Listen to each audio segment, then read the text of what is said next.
Well, hello, YouTube. Welcome back, and thanks for tuning in. Today, we have another history lesson. It's a little bit overdue, but it's okay. We're going to be fine. Thanks again for tuning in. I wanted to take us through some of the formative years of them Greco Les Pauls that we love on this channel. I want to give you some tidbits, rapid fire, real simple, not a lot of nerd talk.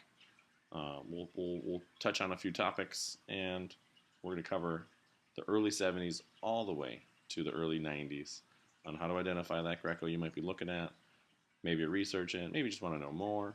But there's so many changes to be aware of from those 70s to 90s that we're going to cover today, specifically just through the standard models and the customs on all those Les Pauls that you might be looking at. So stay tuned. Without further ado, I've got a drink in my hand. I'm going to cheers you. Thanks again for tuning in.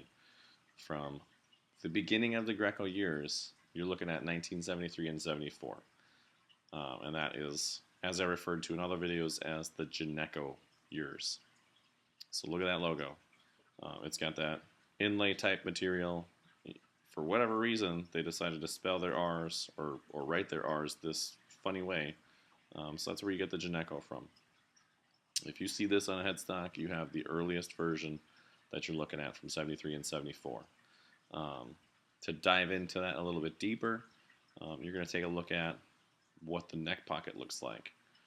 And most of the cases out of these years have this wacky, rounded off, bolt-on, of course, neck pocket. Nothing with set neck around this area. It's all bolt-on. You have the binding going all the way around the edge.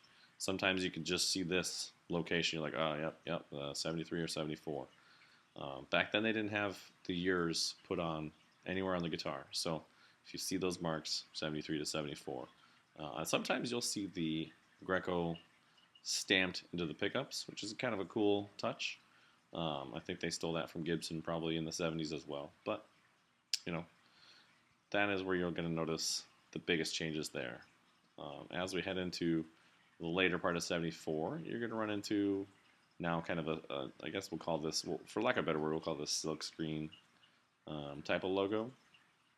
You still have the crazy Gineco type style, but you're going to have it silk screened, and it's going to just be very similar to what we just previously saw. You just might see the logo start to kind of adapt and kind of grow into something that they're going to change into as we get into 75.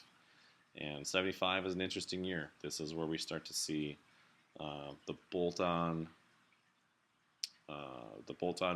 methodology kind of start to fade away a little bit. But again, you have kind of the inlaid logo. It's a little bit thinner. Your open-end book type headstock is going to get a little bit wider at the top of the wings. So you'll be able to kind of see some of that a little bit more prevalent in 76. But for 75 here, they drop that N. And so if you have the R with this little fancy O, you're 90% going to be from 1975. The reason being, they didn't put a date on it still. So if you have a bolt-on and you got the plate like this, there's not going to be a date. So that's going to definitely put you into 75 in most cases. As we get towards the end of 75, check this stuff out. Well, it's hard to see. You're going to see 1975. That's kind of a little bit blurry. Can I move this back? Nope. You can barely make out that's 1975 in there. So they started to hit these serial numbers onto those backing plates towards the end of those years. So same type of style logo. You'll have that little circle over the R. That's the only years that they did that for the most part. As we get into 76, now we can obviously see 76 here early on. So D is for ABCD, that's January, February, March, April. How early your guitar was built. All the other numbers are just, you can look it up, they're just specifics to the time of the year or whatever they were doing. But the first numbers in that serial number are going to determine your year. So that's how you can kind of right away tell what year you have a guitar, if it's 76 and beyond. Or like I said, maybe a 75 really early if there's that number there. But your logos have changed, the headstocks changed a little bit more. And this is kind of where I kind of start to like where they're heading. Your open book logo or your open book headstock is still there. They kind of skinned off that logo, and this is kind of where they're going to sit for the next 10 or so years or so with this logo. And these will come in the standard range like this.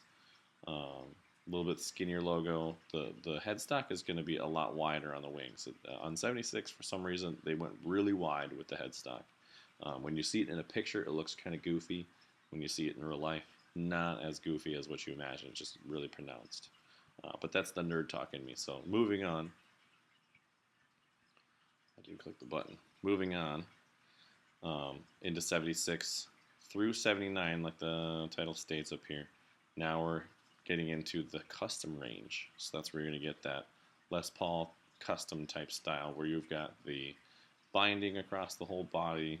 Typically, you've got solid colors in these custom guitars, binding on the back and all that. But you've got the diamond logo. Notice that the Greco logo is kind of that same italicized inlay type material, but the diamond is your dead giveaway for that Les Paul custom kind of flavor. And you'll also, for some of the higher spec models, you'll get a little tidbit. If you have a block inlay on the first fret, that might be a signal that you got something a little bit more specialized, and maybe into the EG 1000s. So back to referencing a history video, if you've got an EG and the number, the higher the number, the more spec'd out that guitar is going to be, or more expensive the price tag is going to come at you. So again, 1976 to the early parts of 1980, depending on how far these went. On the standard range, bam, this is one of my favorites. I'm a big fan of the standard range. Not sure why, but you've got your inlaid logo, nothing in the middle of the headstock. In most cases, you might catch a standard truss rod cover if it hasn't been changed. Simple tuners like this. But your standard range, you're going to see some of those flame tops or those just slightly figured plain tops. Your custom range has more solid tops, just to note. But this is where the Greco is going to sit for 1976, 77, 78, and 79. Once we get across the 80s, you're going to start to see things change. One of your main changes is hello or super reels. And this is where Greco kind of made a name for themselves. As I mentioned in other videos, these are the most true to spec, for the most part, Les Paul copies that they had made. The headstocks were right in the money of those 58, 59, 60 flavored guitars. Your logo is going to be more silk screened, of course, because you've got the super reel in the middle of there. But these are true to your historic specs from what Gibson was doing in the 50s. Just to kind of try and capture the market. These are some really highly sought after guitars. And that's only going to be in 82. You might see some in 83 for those super reels, but these usually call for a higher price tag if you find one of these online. If you don't see a high price tag on it, you might want to grab it. But anyways, as we jump into the next taller order, into the mid-80s and towards the 90s, this is where you're going to see the customs very popular. That's when the custom range starts to just hammer through. They made thousands and thousands and thousands of these models through the 80s. So you've got your diamond inlay. This is the year where you're going to catch a open O logo that sometimes people refer to. Just a symbol of the era. I would say 60% of the time when you're shopping for guitars, you're going to find something like this from this era, especially if it's black or white, solid colors. You're going to most commonly created Les Paul from Greco, I would say, from this era. And then lastly, but not least, starting off in the late 80s into the 90s, here you have just a little bit more oranger or yellow silk-screened logo for the Grecos standard models. Again, these are going to go into the next transition from what super reels were in the 80s. In the 90s, these are what they consider the 59 dash a certain number. So 59-60, 59 58, 59-100. Again, the number that comes after that 59 is as you kind of figure out, is modeled after the Les Pauls and the 59s. But the higher that number after the dash, again, it's going to consider yourself more flame top. It's going to call for the higher price tag.